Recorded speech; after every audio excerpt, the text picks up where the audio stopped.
감사합니다. 한 번 더 인사할까요? 샬롬. 샬롬. 네. 종료주일 아침 주님의 평화가 우리 상동의 모든 가족들과 함께 하시기를 간절히 소망합니다. 상동교 여러분 참 반갑습니다. 매년 종료주일마다 이렇게 고향교회에서 말씀을 전할 수 있음이 저에게는 얼마나 큰 축복이고 감사의 제목인지 모릅니다. 시온 찬양대의 찬양도 아름다운 찬양도 감사드립니다. 제가 예전에도 말씀드렸지만 시온 찬양대의 찬양을 듣고 있으면 평생 믿음으로 살아오신 우리 부모님께서 저희에게 불러주시는 찬양의 고백이다, 믿음의 고백이다라는 생각이 들었습니다.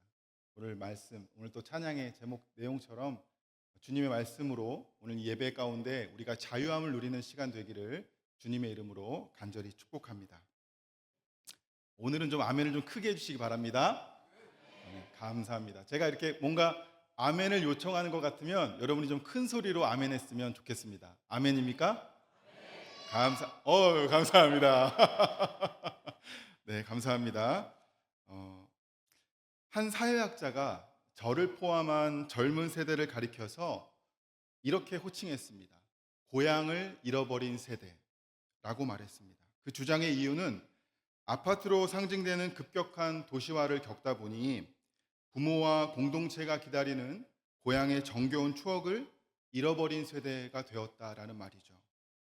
언제 돌아가도 포근하게 자기를 받아주고 또 격려해주는 공동체 경험이 없는 세대여서 그런지 더 불안하고 불안정한 세대라는 말이겠죠. 하지만 저에게는 상동교회가 있어서 그런 결핍의 경험이 없었습니다. 제가 목회자가 되기 위해 상동을 떠난 지가 20년이 되었지만 지금도 제가 교회 올 때마다 오늘처럼 이렇게 반갑게 환대해 주시는 목사님과 성도님들을 뵈면 참 가슴이 따뜻해지는 경험을 합니다. 여기가 내 고향이지, 여기가 나의 집이지 라는 생각을 하게 됩니다. 저에게는 그렇게 저를 있는 그대로 받아주는 고향 같은 곳이 바로 상동교회입니다. 감사하게도 아내도 상동교회에서 자랐기 때문에 저희는 선교지에서 이렇게 외롭거나 힘들 때 가끔 상동교회 추억들을 나눌 때가 있습니다. 우리 교회학교 시절에, 우리 중고등부 청년부 시절에 이런 일 있었잖아, 누구누구 막 그렇게 했었잖아, 이런 이야기 하면서 함께 웃으면서 즐거웠던 추억들을 나누고 웃음 짓곤 합니다. 그래서일까요? 제가 상동교회에 올 때면 홀로, 가족들하고 거의 잘 안 오지만 홀로 6층과 7층 예배실을 이렇게 잠시 둘러보곤 합니다. 그 공간에서 제가 쌓았던 따뜻했던 추억들과 또 사랑들을 떠올리면서 말이죠. 이처럼 고향은 우리의 존재를 있는 그대로 받아주는 곳입니다. 시인 김준태는 고향이라는 시에서 이렇게 노래합니다. 부분을 제가 한번 읽어드릴 테니까 여러분의 한번 고향을 한번 떠올려 보시기 바랍니다. 고향에선 눈 감고 뛰어도 자빠지거나 넘어질 땐 흙과 풀이 안아준다. 시인에게 고향은 눈을 감고 넘어져도 흙과 풀이 안아주는 곳으로 노래하고 있습니다. 우리 하나님도 그런 분이시죠. 우리의 있는 모습 그대로를 받아주시고 안아주시는 분이시기 때문에 우리는 그 구원의 은혜를 날마다 경험하고 있습니다. 이처럼 구원은 받아들여짐의 체험입니다. 오늘 종료주일 예배를 통해서 그 구원의 하나님을 경험하는 저와 여러분이 되기를 간절히 축복합니다. 좋습니다. 좀 더 잘하시면 좋겠습니다. 우리는 흔히 사순절을 표현할 때 그리스도를 향한 영적 순례 여정을 보내는 절기다라고 말합니다. 순례 여정, 주님을 향해서 우리가 순례 여정을 떠난다라고 말하죠. 참다운 그리스도인이 되기 위해서 주님을 더욱 묵상하며 주님의 뜻을 실천하는 시기를 우리는 사순절이라고 말합니다. 그렇다면 우리는 지금 이 사순절의 순례 여정을 잘 걷고 있습니까? 여러분, 우리가 순례자 여정을 보여주는 다큐멘터리를 볼 때가 있죠. 산티아고 순례길이나 차마고도 순례길을 걸어가는 분들을 볼 때가 있습니다. 그들의 여정에서 우리가 거룩함을 느끼는 까닭은 그들의 여정이 보여주는 진리를 향한 열정과 절제된 행동 때문일 것입니다. 그들이 막 우리에게 뭔가를 설명하지 않아도 그들의 몸짓에서, 그들의 순례의 길에서 우리는 거룩함과 숭고함을 느낍니다. 우리는 지금 재수요일을 시작으로 그리스도의 삶과 죽음을 묵상하며 순례의 길을 걷고 있습니다. 여러분은 이 순례의 여정, 사순절 순례 여정을 어떻게 보내고 계신가요? 여러분의 삶 속에 순례자들이 보여주는 거룩함과 숭고함이 나타나고 있습니까? 올해 사순절의 마지막 주간을 보내면서 성경에서 참 순례자의 길을 걸었던 동방박사의 삶을 함께 잠시 묵상해 보기 원합니다. 예수님의 탄생을 기록한 복음서를 보면 동방박사들은 자신의 삶의 자리에서 하나님의 부르심을 받습니다. 여러분, 동방박사에게 친근한 삶의 자리가 어디였을까요? 그들이 평생 바라보던 곳이 어디였을까요? 바로 밤하늘의 별자리였습니다. 동방박사들은 자신들의 삶의 자리였던 별자리를 연구하면서 하나님의 메시지를 받습니다. 밤하늘에 빛나는 별을 통해서 아기 예수의 탄생을 미리 알게 됩니다. 예수님의 탄생을 목격한 목동들도 자신들에게 친근한 삶의 자리였던 양을 치는 들판에서 천사들을 만납니다. 이처럼 각자 친근한 삶의 자리에서 하나님의 메시지를 만나게 된다는 것을 여러분이 꼭 주목하시기 바랍니다. 예수님도 제자들을 부르실 때 그들의 친근한 삶의 자리였던 갈릴리 해변으로 제자들을 친히 찾아가셔서 부르십니다. 어부였던 제자들의 삶의 자리로 친히 찾아가셔서 내가 너를 사람 낚는 어부가 되게 하겠다라고 말씀하십니다. 그러므로 우리 역시 우리에게 친근한 삶의 자리에서 하나님의 메시지를 들을 수 있어야 합니다. 우리는 흔히 특별한 장소나 환경에 처해야만 하나님을 만날 수 있다라고 생각합니다. 하지만 그렇지 않습니다. 우리의 중심이 하나님을 향해 있으면 우리가 지금 속해 있는 교회와 가정에서 하나님을 만날 수 있음을 믿으시기 바랍니다. 믿으시기 바랍니다. 하나님을 향한, 아멘, 감사합니다. 하나님을 향한 영적 순례 공동체인 이곳 상동교회에서 날마다 하나님을 경험하는 여러분이 되기를 축복합니다. 네, 같이 해주세요. 네. 자, 그런데 문제가 있습니다. 문제가 있어요. 순례에는 많은 어려움이 동반된다는 것입니다. 생각해보면 여러분, 순례에는 편한 여정은 없습니다. 동방박사들의 순례도 마찬가지였습니다. 본문에서는 동방에서 온 박사다라고 간단하고 기록하고 있지만 학자들에 의하면, 신학자들에 의하면 이들이 한 5, 6개월이 넘는 기간 동안 7, 800km가 넘는 거리를 별 하나 보고 걸었다라고 말하고 있습니다. 여러분도 여행을 다녀본 경험 있으시죠? 요즘 우리나라 사람들이 여행을 많이 다니시니까 여행 다녀본 경험 있으시죠? 우리가 여행을 하면서 경험하는 것은 아무리 럭셔리하고 아무리 이렇게 좋은 환경에서 여행을 하더라도 3일 정도 지나면 피곤해지기 시작합니다. 제가 스리랑카에서 선교사로 살면서 여러 번 전도여행을 하다 보면 아무리 신나고 아무리 즐거워도 3일 정도 지나면 피곤해지기 시작합니다. 전도여행 팀과 내일 어떤 사역을 할지, 어떤 곳으로 이동할지, 무엇을 먹을지, 어디서 잘지 이런 것들을 나누고 이렇게 생활하다 보면 3일 정도 지나잖아요. 그러면 버스나 기차에서 잠들기 일쑤입니다. 막 꾸벅꾸벅. 여러분도 패키지 여행하면 이렇게 관광버스에서 이렇게 잠들었던 경험이 있으시죠? 아무리 좋은 순례 길을 가셔도, 여행 길을 가셔도 버스 안에서는 잠든 경험이 있으실 겁니다. 그런데 동방박사들은 무려 2000년 전에 순례 여정을 시작합니다. 한 번도 가보지 않았던 곳으로, 가이드도 없습니다. 700km가 넘는 머나먼 광야의 길을 6개월이 넘는 시간 동안 순례한다라고 한번 여러분 상상해 보시기 바랍니다. 또 시간과 거리만의 문제가 아닙니다. 이 순례 여정에는 강한 바람을 동반한 모래폭풍이 있습니다. 또 사막 곳곳에는 그들의 금품을 노리는 강도들이 언제 나타날지도 모릅니다. 고대 세계에서 자기가 사는 고향을 벗어난다는 것은 죽음을 각오하는 일이었습니다. 대부분의 사람들은 자기가 태어난 고향 마을을 떠나지 않았습니다. 그럼에도 그들은 사막의 일교차와 물 부족으로 여러 차례 죽을 고비를 넘기면서도 별을 따라 걷습니다. 이처럼 순례 과정에서 힘든 일이 계속 발생했을 것입니다. 별이 보이지 않는 낮이나 별이 이렇게 사라질 때는 밤이 될 때까지 기다리거나 별의 방향을 예측하면서 걸었을 것입니다. 오랜 기간 별이 보이지 않는 흐린 날도 있었을 것입니다. 그래서 길을 잃고 헤맨 적도 있었죠. 사실 오늘 본문에서 그들이 유대 헤롯 왕에게 간 이유도 베들레헴에 거의 다 와서 별을 잃어버렸기 때문입니다. 또 당시 박사라는 칭호는 아무에게나 붙여주는 칭호가 아니었습니다. 지금도 박사라는 칭호, 호칭이 굉장히 귀하지만 그때는 더 귀했습니다. 당시에는 박사는 사회적으로 인정받고 대우받는 자리였습니다. 그래서 성경에서는 그들이 박사라는 것을 특별히 언급하고 있습니다. 그런 그들이 박사라는 대우받고 인정받는 자리를 버리고 별 하나 보면서 떠나려 할 때 가족이나 주변의 친구들은 아마 만류했을 것입니다. 친구들이 이렇게 말했겠죠. 야, 너 미쳤어? 야, 가만히 있어도 대접받고 편한 자리를 네가 왜 떠나니? 또 아내는 이렇게 말했을 겁니다.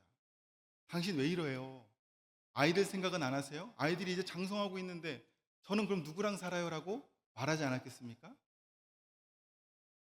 그럼에도 그들은 진리를 향한 열정을 가지고 용기 있게 출발합니다. 이 박사들이 자기 나라에 있었다면 사회적으로 보장된 평안한 삶을 살 수 있었습니다. 그러므로 이들이 찾아 나선 것은 성공이나 부귀영화가 아니었습니다.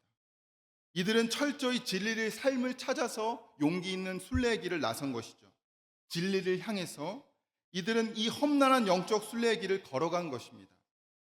진리, 동방박사들과 마찬가지로 우리 또한 그리스도를 향해서 영적 순례의 길을 걸어가고 있음을 믿으시기 바랍니다. 믿으시기 바랍니다. 아멘. 감사합니다. 여러분, 초대교회에서 가장 부흥했던 교회가 어디죠? 안디옥 교회죠. 안디옥 교회를 한번 생각해 봅시다. 이 교회의 담임자들은 바나바와 바울입니다. 이들도 이 담임 목사들이 성도들과 함께 리더십들과 기도하고 있을 때 성령님께서 그들에게 말씀하십니다. 너희가 바나바와 바울을 따로 떼어서 이방인의 복음을 전하는 사도로 보내라 라고 말씀하십니다. 그들이 그 말씀에 다시 한번 기도하면서 성령님께 순종하고 전도여행을 떠납니다. 그런데 여러분 생각해 보십시오. 한창 부흥하고 있는 교회의 담임자의 자리, 자기가 수고했기 때문에 대접받을 수 있는 자리를 떠난다는 것은 우리는 그냥 말씀으로 읽지만 결코 쉬운 일이 아닙니다. 심지어 그들이 그렇게 떠난 그들의 길에, 영적 순례의 길에 기다리는 것은 성공이나 부귀영화가 아니었습니다.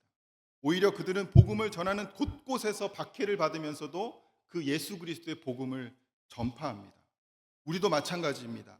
이 사순절 시기에 우리가 순례 여정을 계속해서 걷는 까닭은 부귀영화를 누리기 위함이 아니라 참 진리이신 주님과 하나 되기 위함임을 믿으시기 바랍니다. 믿으시기 바랍니다. 아멘. 그렇습니다. 감사합니다. 그렇다면 이러한 상황 속에서 동방박사에게 가장 큰 유혹이 무엇이었을까요? 이 상황, 순례의 여정길을 걸어가는데 6개월 동안 걸어가는데 그들에게 가장 큰 유혹과 어려움은 무엇이었을까요?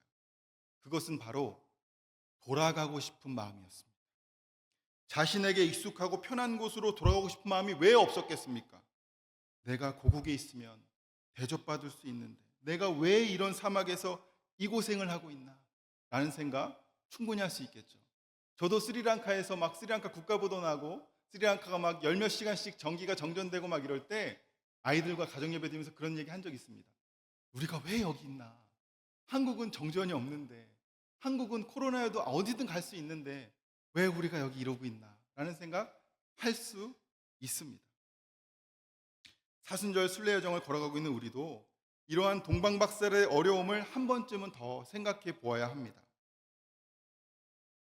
그들이 예수님을 찾아올 때 어떤 시련을 극복하고 왔을지, 내면에 수없이 들려오는 어둠의 소리, 불평의 소리를 이기고 어떻게 계속 순례의 여정을 걸었을지, 얼마나 많은 위험과 위협 속에서도 그 순례의 길을 걸어왔을지를 생각해 보아야 합니다. 구약 성경을 보면 이집트를 탈출한 이스라엘 백성들은 자기 앞에 고난이 닥치자 어떻게 해요? 자신들이 노예로 살았던 이집트로 돌아가자고 그리워합니다. 그곳을 그리워해요. 자기가 노예로 살았던 곳을 그리워합니다. 하나님은 그들을 자유민으로 부르셨는데, 하나님은 그들을 하나님의 특별한 백성으로 선택하셨는데, 차라리 제국의 노예가 좋겠다라고 생각하는 것은 매우 불손한 생각입니다. 하나님은 그들의 이러한 생각에 분노하시죠. 순례자인 우리에게도 이러한 유혹이 있을 수 있습니다. 신앙생활 오래 하신 분들은 더 그런 생각 하실 수도 있죠.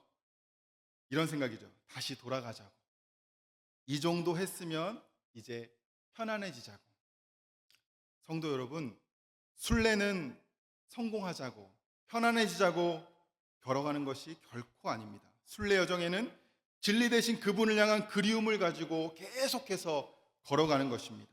참 진리이신 그분과 가까워지는 것이 복이라고 말한 시편 기자의 고백처럼 마음속에 그 하나님에 대한 그리움, 하나님과 다시 하나 되고 싶어하는 그 그리움으로, 태초에 우리가 하나님과 하나였던 것처럼 하나님과 다시 하나 되기 위한 그리움으로 걸어가는 순례의 여정이 바로 사순절이라는 것을 꼭 기억하시기 바랍니다.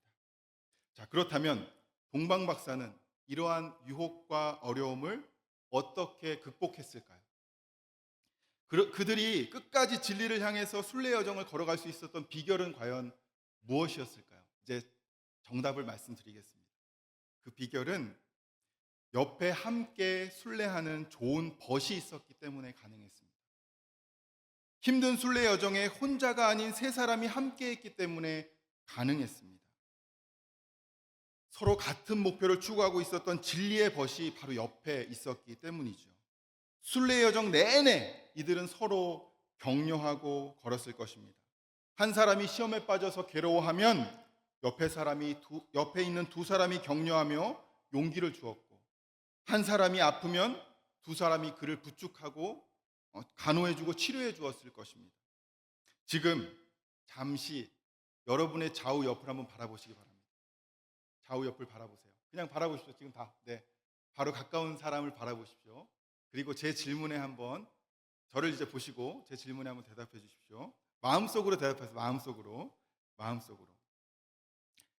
여러분은 지금 옆에 있는 사람에게 하나님을 향한 영적 순례 여정에서 좋은 벗이 되어주고 있습니까? 내가 김권사한테, 내가 김집사한테, 박집사한테, 정 장로한테 내가 좋은 친구, 좋은 벗이 되어주고 있나?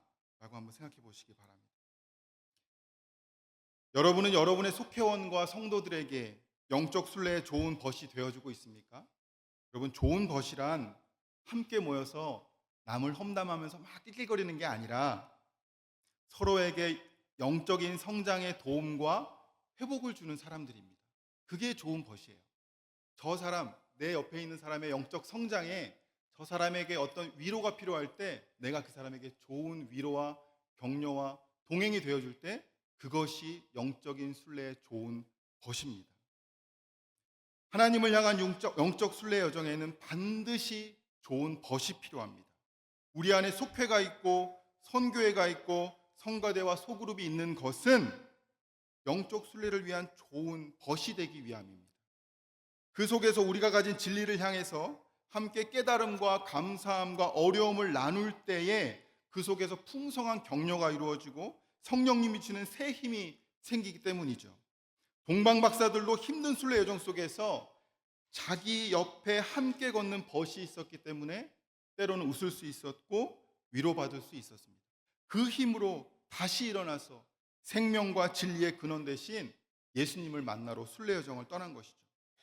제가 선교지에 살면서 상동교회 공동체에 늘 감사한 것은 홀로 계신 두 분의 어머님께 좋은 벗이 있다는 사실입니다. 이 자리를 빌어 진심으로 감사드립니다. 마지막으로 본문 말씀을 이제 좀 더 깊이 묵상해 보겠습니다. 성경에는 동방 박사가 3개의 예물을 바쳤다라고 기록하고 있지만 사실 동방 박사는 이 예물보다 기록되지 않은 더 값진 것을 주님께 바쳤습니다. 그것은 그들의 불굴의 용기와 진리를 향한 희생과 열정이었습니다. 용기와 희생과 열정. 동방 박사는 긴 순례 여정 끝에 예수님께 이 3가지 예물을 바쳤습니다.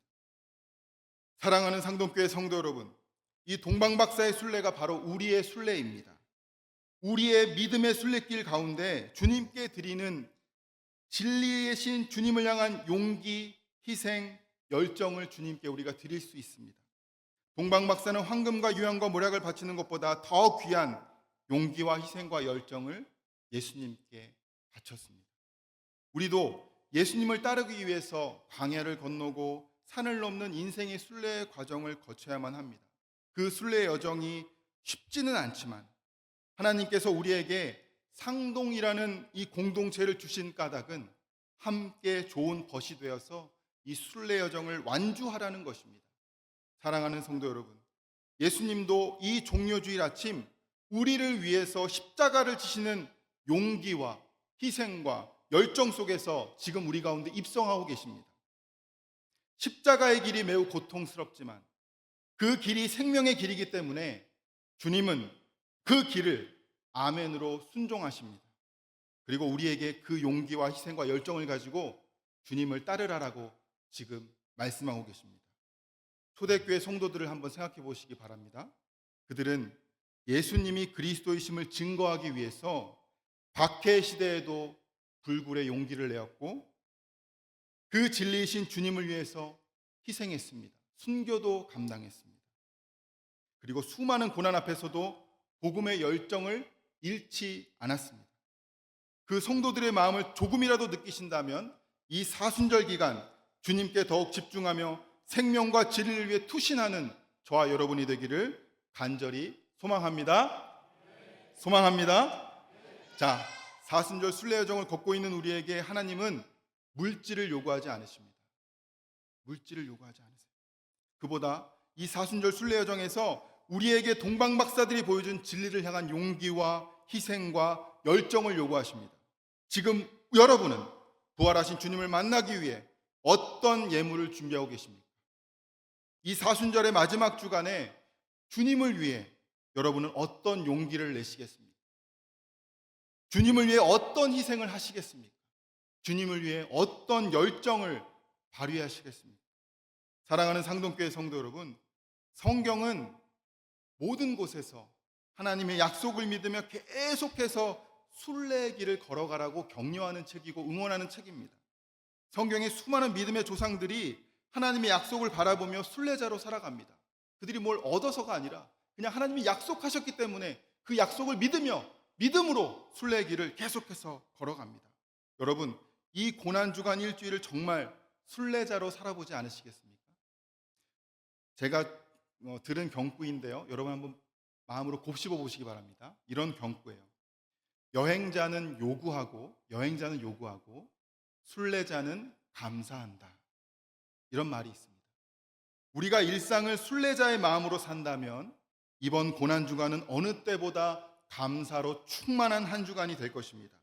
그렇게 순례자의 마음으로 절제하며 기도하며 걷는 이들에게 주어지는 부활의 기쁨을 다음 주일 여러분 모두가 충만하게 경험하게 되기를, 맛보게 되기를 주님의 이름으로 축복합니다. 기도드리겠습니다. 하나님 감사합니다. 우리 사랑하는 고향교회 상동교회에서 말씀을 전하게 하시니 감사합니다. 부족한 종이 주님의 말씀을 전했습니다.